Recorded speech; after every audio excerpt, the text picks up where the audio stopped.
This is Danny Flexon here for Seconds Out and Salita Promotions to speak to one of the group's heavyweight prospects out this Friday evening as well, Moses Johnson. Moses, how are you? I'm good, man. I cannot complain. My body feels good. Everything's on point. I feel sharp in the gym. So now it's time. It's definitely time to execute on Friday. I want to take you back a bit. We'll obviously get to Friday in due course, but just give the viewers out there an idea of how you first got into the sport of boxing, what age you were, and what brought you in. Well, I grew up fighting. I basically played every sport growing up. I was about 16, just turned 17. I was like, let me check it out. I went to the boxing gym and I fell in love ever since. I started training every day and I was like, man, I'm doing the wrong sport. So all the love I have for football completely switched over to boxing. I just love the grind. I love the hard work. I love the dedication. If you want to be the best, you have to stay dedicated in it. So that's exactly why I fell in love with it. What age were you then when you switched? 17. Oh, wow. Had you Yeah. not had any real contact with boxing before then, or even been around the gyms or anything like that? No, when I was younger, my dad would hold mitts for me here and there, but not really. I did karate for about a year, but other than that, nothing. No, not really. What position were you in football? Defensive tackle and Wow, defensive. yeah, I can see it. I can Yeah, see it. good old football. Good old football. What made you leave it behind? I just didn't. I just stopped loving it. Like I said, the first time I threw on boxing gloves, all my love for football translated to boxing. So I was like, man, I really love this. So I just started the transition into boxing. Oh, great. Now, tell us a little bit about your amateur career. What were the highlights of that, and how long did it go on for? I was an amateur for a few years. I have a few smokers. I had about 15 fights, 13-2. In 2015, I won the Golden Gloves and I won the Metros, and that's my highlight. Those are my highlights. And you turned pro what year? Uh Man, seems like it was so long ago. I I'm just believe going to check. 2000. 2018. Yeah, that's what I thought. Yeah, So it 2018. seems like there's maybe a few gaps there. Were there times when you kind of drifted away from the sport in the amateur days? No, just little minor injuries and that sort. Little setbacks, but I continue to stay grounded and keep grinding. So I'm good. I feel good. And what was it that finally convinced you to turn over and become a professional? And when you made that choice to link up with Salita Promotions? Well, after I won the gloves and the Metros, I was like, man, maybe, I want to see how far I could take this. I know I have the work ethic. I know I have the drive and dedication to be great and be one of the greats in the sport and have a legacy for my name. And, signing with Dimitri was definitely a good look, great guy, everything I wanted, he made it happen. So I was like, why not? Why not take that next step and sign with a good promoter? Who or what is your inspiration in boxing? Like, are there old fighters you draw inspiration from, or is it someone closer to home? Where do you get that from? Man, definitely, you can't forget the greats, Evander Holyfield, Riddick Bowe, of course, Ali, Tyson. I love, Larry Holmes had an amazing, phenomenal jab. Riddick Bowe for a big man, Riddick Bowe could do everything. Like he could throw uppercut, throw punches from every angle. He had a sharp jab, and for a big dude, he could move. His movement was insane. So I try to watch and study a lot of those old school greats. That was a golden era of heavyweight boxing. Tell us a little about your training setup. So, who's your head coach? Where do you do most of your work? Who have you had the chance to spar? That kind of thing. All right. So right now I'm training out of Atlas Cops and Kids on Sosa Crew. Jimmy Sosa is like the whole brothers. They run the gym, and I've sparred almost all the top heavyweights. I sparred Jared Anderson, Jarrell Miller, Otto Wallen, Daniel Dubois, Adam Kalinowski, Philippe Hergovic. So I've been in there. I've been in there with some big names, some bangers. Who would you say you learned the most from sparring against so far? That's a tough one because I'll have to say probably Jared Anderson. He's a fast, sharp, and Jarrell Miller. Jarrell Miller, he's fast, he's strong, he's rugged. You know, he and his technique. He's a great fighter. Clearly, he's undefeated. So those, but you know, it's like you learn something from everyone you step in the ring with. You know, even if it doesn't matter if they're amateur, it doesn't matter if they're pro. You know, a great fighter learns something from everyone. And did you come over to the UK to do the work with Dubois, or was that in the US? Oh, I came over to the UK. It was definitely I miss it over there. I definitely need to come back and visit. Was that your first time in the UK to spar Dubois?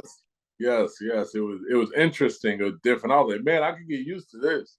You How know, long were you here for? I would say about I want to say about 7 weeks. Wow. Yeah, 6, 7 weeks So you around must there. have been one of his main sparring partners there. What fight was that for? Do you know? It was in 2019. I'm not sure. I'm not sure which fight. What Yeah. did you make of him? Because obviously he's gone on since then. He's now the WBA regular champion. But what did you make of him back then? Oh, he's a monster. I mean, he's a strong. He's in amazing shape. He's fast. He's strong. You know, so I'm definitely a fan of him. You know. Oh, great stuff. How much of a boost is it for your development that you're sparring these top level guys? Because then when you get in the ring with the guys you're fighting, no disrespect to them, but they're not going to be quite as good as the people you've shared the sparring ring with. Yeah. Honestly, I feel like it's not really a boost. You know, like in Okay. this sport, you can't have an ego. I mean, you know, it doesn't matter anyone. It doesn't matter if they're top heavyweight or lower level heavyweight. You know, you could get clapped, you could get hit a certain way that you don't see coming, and anything can happen. But definitely, you know, it's just, you know, I'm like a sponge. Sparring with those guys, you learn stuff and you have to soak it in, you know, because I know one day I'll be at that level and I'll be above that level where those guys are. Now, talking of getting hit in a certain way, kind of makes me think about your previous fight with Robert Sims. Very Oh, strange ending to that. yeah. Just tell us it from your perspective. You know, man, that fight, man, even talking about it just annoys me, you know, because it's like, I don't blame you. you know, you're like, you know, you're just throwing a combo. I've never seen someone turn their back or turn their head while someone throwing a combination. You normally shield up or keep moving or try to catch the punches. You don't turn your head, you know. And even when he turned his head, even though I nicked him, I pulled back, you know. Like you know, so it's a learning experience that happens. You know, no disrespect to him, but you know, a lot of guys try to find certain ways to get out of fights, and maybe that was his way. You know.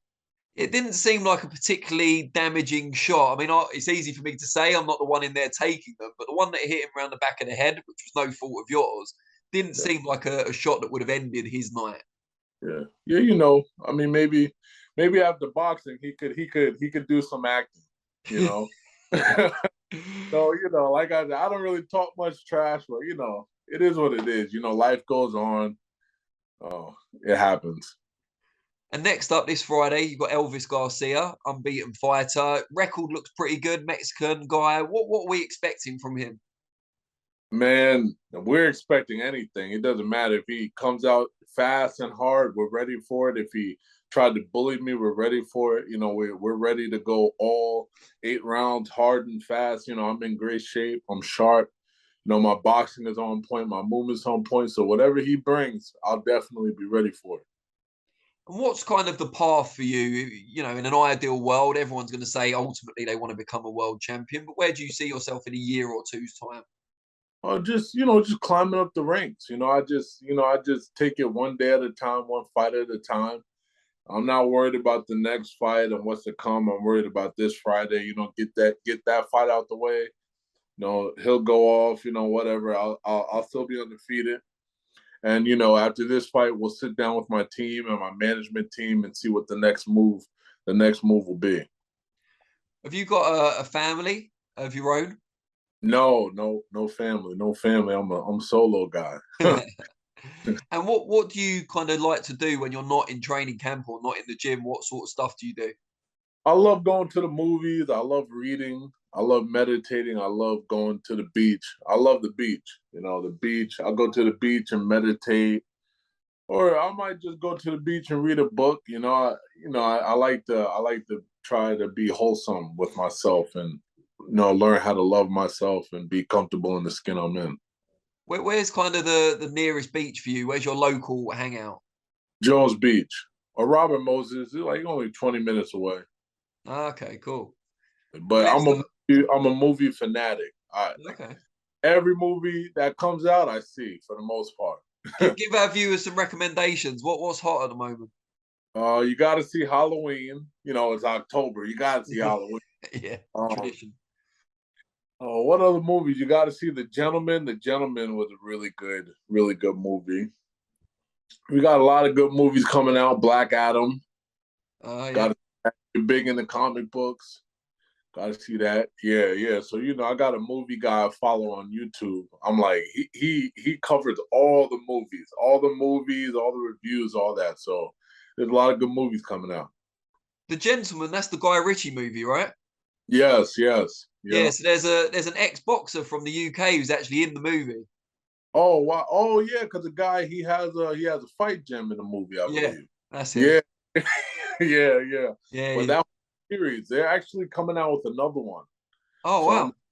Another series, like another spinoff. So I'm like, yeah, I'm hyped for that. That whole movie, that movie's insane. Like normally, I'm not crazy about long movies, but that movie's so good, it like goes by like that, Well, there you go. You heard it here first, viewers. Definitely. Really great to speak to you. Very best of luck for Friday night. Just before I let you go, if people want to follow the journey a bit more closely, how can they find you on the different social platforms?